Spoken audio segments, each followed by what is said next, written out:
The white bullies knocked over a boy in a wheelchair. 30 minutes later, a black boy defeated them in front of the whole school. It was a crisp Monday morning at Westridge Academy in Portland, Oregon. The autumn air carried the scent of fallen leaves and possibility as fog rolled off the Willamette River, shrouding the school grounds in a ghostly haze. Students emerged from cars and buses, their breath visible in small clouds as they hurried toward the warmth of the building, clutching coffee cups and scrolling through phones. The usual Monday symphony of complaints and weekend stories filled the air. But for 14-year-old Elijah Parker, mornings at Westridge were exercises in invisibility. He sat by the stone fountain near the entrance, watching the stream of students flow around him like water around a rock. Elijah was slight, with thoughtful eyes that noticed everything and said little. He was also one of only 2 students at Westridge who used a wheelchair. Born with muscular dystrophy, Elijah had been in a wheelchair since he was 10.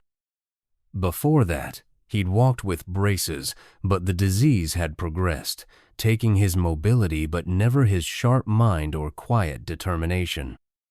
His notebooks were filled with intricate sketches of buildings, future designs from a boy who dreamed of becoming an architect who could create spaces where everyone belonged. But dreams felt distant on mornings like this, when just getting through the front door felt like crossing a battlefield. Westridge Academy wasn't just any school. It was the crown jewel of Portland private education, with its stone facade and legacy families whose donations built the East Wing and whose names adorned plaques in the hallways. Among those names was Harrington, the family of Westridge's unofficial prince, Blake Harrington.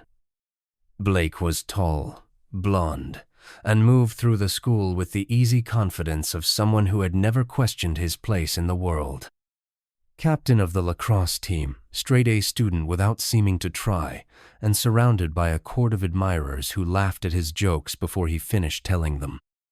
His father sat on the school board, his mother chaired fundraisers, and his future path to an Ivy League school seemed as predetermined as the changing of seasons.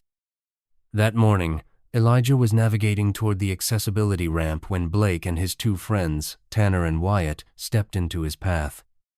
They didn't speak at first, just stood with shoulders squared, looking down with expressions that mixed amusement and contempt. "Morning, Wheels," Blake said finally, his voice carrying just enough for nearby students to hear.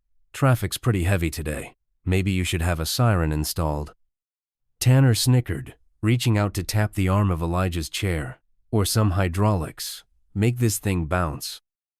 Elijah's hands tightened on his wheels. "I just need to get to class." "Sure thing," Blake said, stepping forward. "Let me help you with that." But instead of moving aside, he gripped the front of Elijah's chair and tilted it backward. "Oops," he said, his voice dripping with false concern as the chair tipped past its balance point. Elijah felt the world shift. His stomach lurched as gravity took hold, and he threw his arms out instinctively. The chair hit the ground with a metallic crack that seemed to echo across the courtyard. Elijah landed hard on his side, his backpack spilling open, books and sketches scattering across the wet pavement. For a moment, the entire entrance fell silent.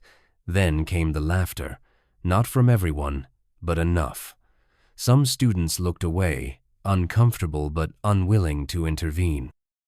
Others pretended not to see, hurrying past with sudden interest in their phones. Elijah didn't cry out. He didn't curse. He just lay there, feeling the cold seep through his jacket, and whispered to himself, 7 seconds. Feel it for 7 seconds, then move on. That was when someone did move. Darius Wilson had just stepped off the city bus that dropped him at the corner of campus. He was new to Westridge, having transferred 3 weeks ago on a prestigious academic scholarship. He saw the aftermath, Elijah on the ground, Blake and his friends walking away with satisfied smirks, and the crowd of bystanders doing nothing. Darius wasn't tall or imposing. He wasn't a star athlete or the son of someone important. What he was observant. And what he observed in that moment made something in him shift from quiet to resolute. He pushed through the crowd, kneeling beside Elijah. "You okay?" he asked, already helping to gather the scattered papers. Elijah nodded once, jaw tight. Darius stood, his voice cutting through the morning air. "Hey." The single word carried such unexpected authority that heads turned. "What exactly do you think you're doing?" Blake turned slowly, eyebrows raised in surprise that someone. Anyone would question him. Mind your own business scholarship. The last word carried a sting, a reminder that Darius was an outsider in more ways than one. Darius didn't flinch. "When you knock someone over in front of me, it becomes my business." He helped Elijah back into his chair with careful, deliberate movements, checking that the wheels were still aligned. Blake's face flushed. "It was an accident. Right, guys?" Tanner and Wyatt nodded on cue, but their smirks had faded slightly. "Sure it was," Darius said, his voice level but eyes burning. "Just like this will be." He stepped forward, deliberately knocking into Blake's shoulder as he passed, causing him to stumble back a step. "What the?" Blake started, but Darius was already walking away, pushing Elijah's chair toward the ramp. "You didn't have to do that," Elijah said quietly when they were out of earshot. "Yeah, I did," Darius replied. "And this isn't over." The school's vice principal, Ms. Reynolds, finally emerged from the building, asking what had happened, but by then the moment had passed. Students dispersed to homerooms, the incident already becoming another school story, a momentary drama in the ongoing social hierarchy of Westridge Academy. But what Blake and his friends didn't know was that the school's annual Founders Day Challenge was scheduled for that Friday. It was Westridge's oldest tradition, a day of competitive events designed to showcase the school's values of excellence, teamwork, and character. The entire school would attend, along with parents, alumni, and board members. Everyone who mattered would be watching. That's when Darius began formulating a plan. During lunch, he approached Ms. Okafor, the physics teacher who also coordinated the Founders Day events. "I'd like to sign up for the strategy challenge," he said, referring to the day's marquee event, a multi-stage competition that combined physical and mental challenges. Ms. Okafor looked up from her clipboard. "Teams are already set, Darius. 4 students per team, selected by faculty to ensure balance."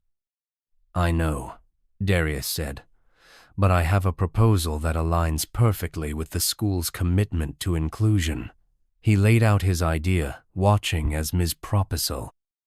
Okafor's expression shifted from skepticism to interest. "That's actually quite innovative," she said finally. "I'll need to run it by Principal Vaughn, but I think we can make this work." By Thursday afternoon, the revised teams for the strategy challenge had been posted on the bulletin board outside the cafeteria. Students clustered around, checking names and making predictions. Blake pushed through, confident his team would be favored to win as always. Then he saw it. Team 3, Blake Harrington, Tanner Reed, Wyatt Chen, Elijah Parker. Team Captain, Darius Wilson. Blake's face darkened. This has to be a mistake. But it wasn't, Ms. Okafor had convinced Principal Vaughn that the new format, adding a team captain position who would direct but not participate in the physical challenges, would showcase the school's commitment to diverse leadership styles. What she didn't mention was that she'd specifically arranged for Blake's team to include Elijah, with Darius as their captain. Friday morning arrived with perfect fall weather, clear skies, crisp air, and a sense of anticipation that hummed through the campus. The quad had been transformed overnight with colorful banners, a temporary stage, and various stations for the different challenges. Parents and alumni mingled with students, the adults in business casual attire that signaled they'd taken half days from work to attend. The strategy challenge was scheduled as the final event of the day. Teams gathered at their designated areas, reviewing rules and strategies. Blake, Tanner, and Wyatt stood awkwardly beside Elijah's wheelchair, all of them avoiding eye contact. Darius approached with clipboard in hand, his expression neutral but determined. "All right, team, here's how this is going to work." Blake scoffed. "Look, I don't know how you arrange this, but we don't need your—" "Actually, you do," Darius interrupted. "Because, according to the rules, every team member must participate in at least 2 challenges, and the team captain's decisions are final." He tapped the clipboard. "So here's our strategy." The strategy challenge consisted of 5 stages: a physical relay, a puzzle, solving section, a tower building exercise, a communication challenge, and finally, an obstacle course. Teams rotated through the first 4 stages, earning points that would determine their starting position in the final obstacle course. Darius assigned roles with precision. "Blake, you and Tanner take the physical relay. Wyatt and Elijah handle the puzzle section. Then Blake and Elijah for tower building, Tanner and Wyatt for communication." Blake's eyes widened.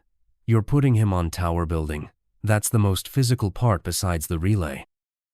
"Exactly," Darius said, "and you're going to make it work, because I've calculated our point potential for each stage, and this gives us the best chance of winning." The first horn sounded, and teams moved to their starting positions. The crowd gathered, parents taking photos, teachers observing with clipboards. Blake's father stood near the judges' table, his expression expectant. The physical relay went as expected. Blake and Tanner performed well, putting their team in second place after the first round. But the real surprise came at the puzzle station. Elijah, it turned out, had a gift for spatial reasoning. His fingers moved quickly over the complex 3D puzzle, guiding Wyatt on which pieces to place where. They finished first, pulling their team into the lead. Then came the tower building challenge. Teams had to construct a freestanding structure using only the materials provided, with points awarded for height, stability, and creative design. Blake stood awkwardly beside Elijah, clearly uncertain how to proceed. "I'll design, you build," Elijah said simply, already sketching a structure on the notepad provided. "The key is triangular support at the base, then a spiral pattern as it rises." Blake hesitated, then nodded. "Show me." For the next 15 minutes, they worked in unexpected harmony, Elijah directing, Blake executing. When time was called, their tower stood tallest, a graceful spiral that drew admiring comments from the judges. Blake found himself grinning at Elijah, who offered a small smile in return. By the time the final stage arrived, Team 3 held a narrow lead. The obstacle course was the most challenging event, a winding path through various physical barriers, ending with a puzzle that required all team members to contribute. "This is where it gets interesting," Darius said, gathering his team. "The final obstacle requires all 4 team members to cross the finish line together." Blake frowned. "But how can Elijah?" "That's where you come in," Darius cut in. "The rules state that team members can assist each other. You and Tanner will help navigate Elijah's chair through the course." The crowd had swelled for the final event, forming a ring around the obstacle course. Principal Vaughn stood at the microphone, explaining the rules and introducing the teams. When he announced Team 3, a murmur ran through the audience. Everyone knew about Monday's incident. News traveled fast at Westridge, and the symbolism of Blake and Elijah competing together wasn't lost on anyone. The horns sounded. Teams burst from the starting line, navigating over, under, and through the various obstacles. Blake and Tanner quickly discovered that maneuvering Elijah's wheelchair through the course was harder than it looked. They had to lift it over barriers, carefully navigate tight turns, and maintain their balance on uneven surfaces. "The ramp on the left," Elijah called out as they approached a split in the path. "It's longer but has better traction." Blake nodded, adjusting course. They were falling behind, but not by much. The other teams had their own challenges, and the puzzle at the end would be the equalizer. They reached the final station breathless but determined. The puzzle was a logic grid that required 4 different inputs to unlock a box containing their team flag. Each team member had to solve one part. Elijah, take the spatial sequence, Darius directed. Blake, the number pattern. Tanner, word association. Wyatt, color sequence. They worked frantically, aware of the other teams closing in.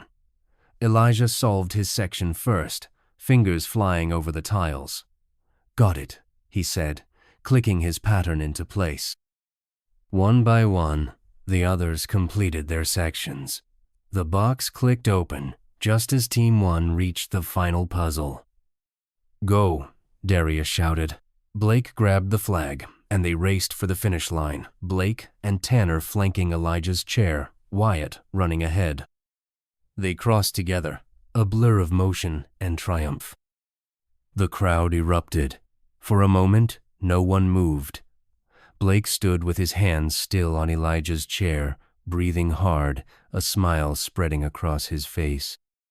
Elijah held the team flag high, his expression a mix of disbelief and joy.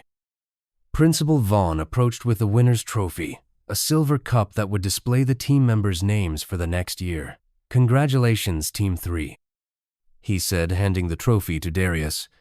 An impressive demonstration of strategy and teamwork. Darius accepted the trophy but immediately passed it to Elijah. The real strategist, he said simply. The crowd's applause swelled again. Blake's father approached, clapping his son on the shoulder. Well done, he said, then, surprisingly, extended his hand to Elijah. Impressive work, young man. As the crowd began to disperse, Blake hung back, watching as Elijah's mother, a woman in scrubs who had clearly come straight from her hospital shift, embraced her son. Something shifted in Blake's expression, not quite shame, not quite understanding, but the beginning of both. The following Monday, Westridge Academy felt different. The hallways buzzed with recaps of Founders Day, but beneath the usual chatter ran a new current. Students who had never spoken to Elijah now nodded as he passed. A few even stopped to compliment his performance in the challenge.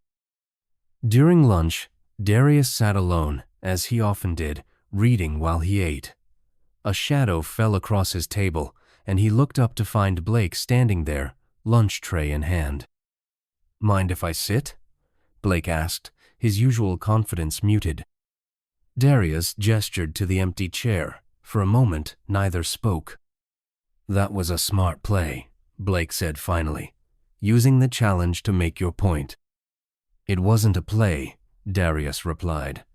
It was an opportunity for you to see what I saw. Blake nodded slowly. I've been thinking about Monday, about what happened with Elijah. He set down his fork. I was a jerk. No, worse than that. I was cruel. And for what? Because I could be? Because no one ever called me on it? Pretty much, Darius said, his tone neutral. I want to apologize to him, Blake said. But I don't think sorry covers it. You're right. It doesn't, came a voice from behind them. Elijah had wheeled up to their table, a sketchbook balanced on his lap. But it's a start. Blake looked up, meeting Elijah's eyes directly for perhaps the first time. I am sorry, Elijah. What I did was wrong, not just Monday, but all of it. Elijah studied him for a moment, then nodded once. I accept your apology, but, like Darius said on Monday, this isn't over. What do you mean? Blake asked. Elijah opened his sketchbook, revealing detailed drawings of a ramp system. The school's accessibility is outdated and insufficient. There are 6 entrances to this building, but only one is wheelchair accessible. The elevator breaks down twice a month. The lab tables in science are too high for me to use properly. Blake looked at the sketches with growing interest. These are good, really good. I know, Elijah said simply. I've been designing improvements since freshman year, but no one would listen. Your dad's on the board. Make him listen. Blake glanced at Darius, who raised an eyebrow as if to say, "Ball's in your court." "Okay," Blake said finally. "Show me what you've got." That conversation sparked something unexpected. Over the next month, Blake, Elijah, and Darius began meeting regularly. Blake brought his social capital and family connections, Elijah his designs and first-hand experience of the school's shortcomings, and Darius his strategic mind and unwavering moral compass. They called themselves the Access Initiative, and by winter break, they had presented a comprehensive proposal to the school board. Blake's father, initially skeptical, became an advocate after watching his son's passionate presentation. Construction on the first phase of improvements, updated ramps, automated doors, and adjustable lab tables was approved for summer. But the real transformation wasn't in the building, it was in the students. The unlikely alliance between Blake, Elijah, and Darius broke down barriers that had seemed permanent. Other students began crossing social boundaries, forming study groups and friendships that would have been unthinkable months earlier. Ms. Okafor observed this shift with satisfaction. During a faculty meeting in December, she noted, "We've always talked about teaching character, but sometimes the best lessons come from the students themselves." By spring, Westridge Academy had changed in ways both visible and invisible. The physical improvements were underway, but more importantly, the culture had shifted. Elijah no longer sat alone by the fountain.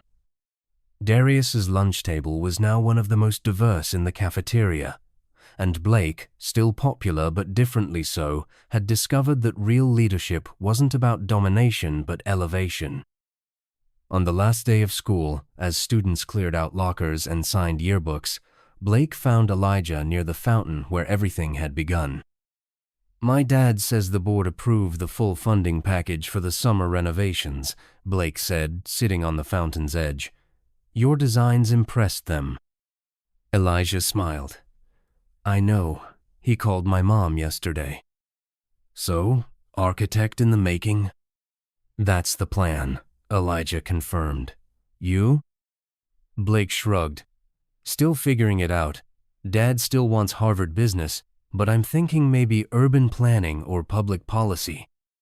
Something where I can actually make things better, not just make money." Darius approached, backpack slung over one shoulder. "You two seen the yearbook yet?" They hadn't. Darius opened his copy to a page titled Year in Review. There, alongside photos of sports championships and academic competitions, was a picture of the three of them presenting to the school board. The caption read, "Access Initiative transforms Westridge culture." "Not bad for a Monday that started with disaster," Darius said. Elijah looked at the photo, then at his two unlikely friends. "It wasn't the fall that mattered," he said quietly. "It was who helped me rise." The following September, new students arriving at Westridge Academy found a school different from the one in their parents' stories or older siblings' warnings. The physical changes were obvious: new ramps, wider doorways, adjustable furniture, but the cultural shift was what they noticed most. There were no rigid social hierarchies, no untouchable elites, no invisible students. And if anyone asked about the plaque beside the main entrance, a simple bronze square that read, "Every barrier removed creates a path for someone's potential." They'd hear the story of a Monday morning when one student fell, another stood up, and together they raised everyone higher. Years later, when Elijah Parker became the first wheelchair user to graduate from MIT's architecture program, when Darius Wilson founded an educational equity nonprofit that transformed urban schools across the country, and when Blake Harrington surprised everyone by becoming a civil rights attorney specializing in disability law, people would ask what sparked their paths. They all pointed back to that fall day at Westridge, when a challenge became an opportunity, when enemies became allies, and when they discovered that true strength isn't in domination, but in elevation of ourselves and others. Because sometimes the most powerful changes begin with a fall, but they're defined by how we rise.